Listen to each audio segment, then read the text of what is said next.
Die Lumix S9 ist eine Kamera, die ja, in der Vergangenheit einiges an Aufmerksamkeit bekommen hat. Sowohl positiv als auch negativ. Das ist ein super kleines Powerhouse und das einzige Manko für diese Kamera, für die meisten Leute, war bisher die Objektivauswahl.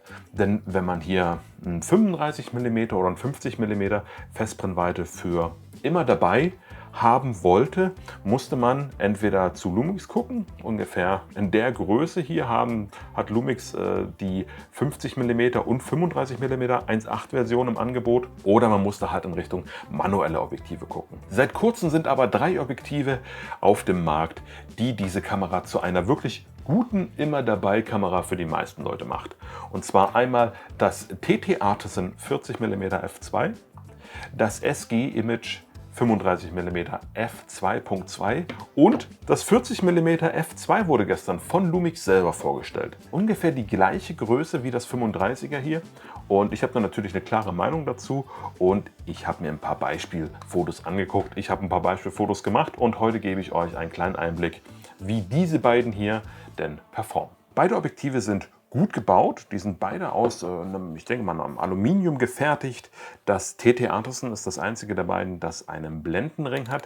Der klickt, und das SG Image hat halt nur den Fokusring, den das TT Artisan auch hat. Beide kommen mit einer Gegenlichtblende. Bei dem SG Image ist das ein optionales Ding, was irgendwie $20 mehr kostet.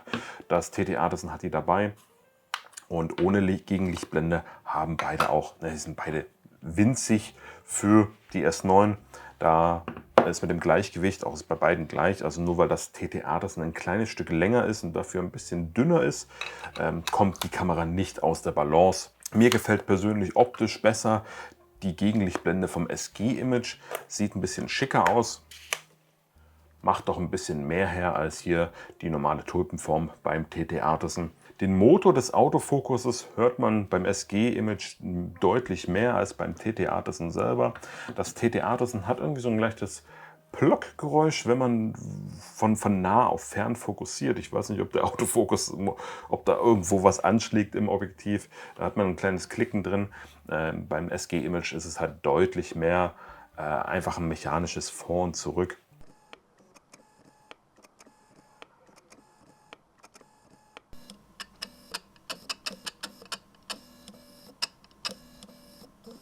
Auch wenn man abblendet, hört man halt deutlich, dass da die Blenden zuspringen. Das ist beim TT Artisan auch nicht so der Fall. Also das TT Artisan ist der deutlich ruhigere Kandidat hier von den beiden, aber beide sind absolut nutzbar und haben mich jetzt persönlich beim Fotografieren nicht gestört. Das SG Image kommt mit einem Wetterschutz, einem Spritzwasserschutz. Das lässt das Ganze am Bajonett hier ein bisschen straffer wirken, als es mir lieb ist. Immer ganz nett ist jetzt bei der S9, die nicht wettergeschützt ist, eher so ein netter Bonus. Ich meine, ne, ein bisschen Spritzwasserschutz, vor allem am Mount, ist immer gern gesehen. Hat jetzt das TT Artisan nicht. Das TT Artisan ist leider komplett blank, was das angeht. Stand heute sind sowohl Kamera als auch Objektive auf dem aktuellen Firmware-Stand. Das ist insofern jetzt gleich beim Autofokus wichtig. Und zu dem kommen wir mal direkt. Autofokus ist bei beiden gut, der gefällt mir beim TT Artisan besser. Das 35 mm SG Image Objektiv hat ein sehr, sehr starkes Focus Breathing. Also Focus Breathing, ne, das Bild zoomt rein und raus, während man fokussiert von nah auf fern. Am krassesten ist mir das aufgefallen, als ich Bilder bei der minimalen Naheinstellgrenze gemacht habe, wo das 35er nämlich einfach zu einem 40 mm wird. Also ich habe wirklich beide Bilder nebeneinander, und also wenn da noch ein Millimeter oder ein halber Millimeter Unterschied ist, ist das viel. Also 35 mm hat ein sehr, sehr starkes Breathing, ist insofern beim Video eher unschön als beim Fotos, aber ich gehe mal davon aus, Lumix S9 in der Kombo ist eher auch eine Fotokamera für die meisten als eine Videokamera. Das TT Artisan ist konsistent bei 40 mm, da gibt es ganz, ganz wenig Breathing, und von der Autofokusgeschwindigkeit ist natürlich jetzt wieder, ne, es ist noch, das TT Artisan ist länger draußen als das 35er, vielleicht kommt hier noch Firmware, die das besser macht. Aktuell empfinde ich das TT Artisan als etwas schneller und treffsicherer. Ich mag ehrlich gesagt nicht Firmware-Versprechungen da irgendwie zu geben, deswegen Stand jetzt Autofokus würde ich den Punkt an das TT Artisan geben. Kommen wir zur Bildqualität. Bildqualität ist ein bisschen komplexer bei den beiden, denn da geht halt auch viel nach persönlicher Präferenz. Ich persönlich mag die Bilder aus dem TT Artisan lieber als aus dem 35 mm. Das hat ein paar verschiedene Gründe. Zum einen hat dieses Objektiv Charakter. Das TT Artisan hat einfach Charakter. Das Bokeh sieht, auch wenn, ne, wir haben jetzt Blende 2 gegen f2.2, aber ich habe das auf f2.2 abgeblendet.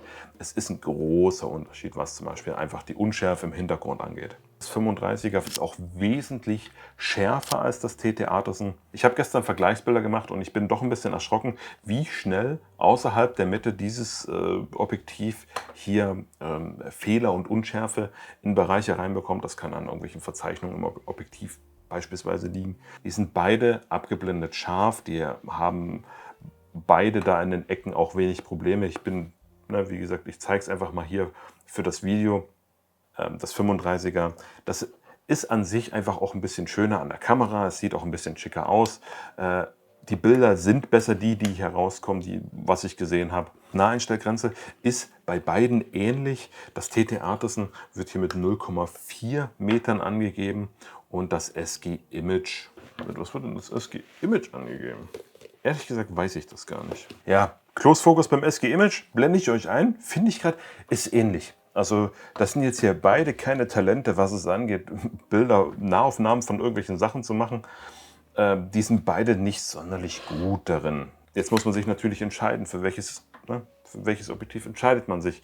Und am Preis kann man das auch gar nicht zu sehr festmachen, denn wir reden hier bei dem SG Image mit der Gegenlichtblende hier von 159 $. Das habe ich ausgerechnet. Ich habe irgendwie 151 € bezahlt und das TT Artisan hat mich 179 € gekostet. Jetzt muss man halt gucken, die 20 €, ich würde mal behaupten, das macht in der Welt von Technik bei Kameras jetzt keinen Riesenunterschied. Ich persönlich, wie gesagt, ich mag das TT Artisan sehr, sehr gern. Ich mag das 35er für das Aussehen. So die Kombination aus beiden wäre so mein perfektes Objektiv dafür. Aber das müsst ihr jetzt entscheiden, was euch da eher gefällt. Interessant ist jetzt noch, dass Lumix, stand jetzt gestern, das 40 mm f2 von ihnen vorgestellt hat. Das geht in Richtung vom SG Image. Es ist doch im Durchmesser ein etwas dickeres Objektiv und auch ein bisschen kürzer. Von dem, was ich gesehen habe, ist das natürlich rein technisch das bessere Objektiv.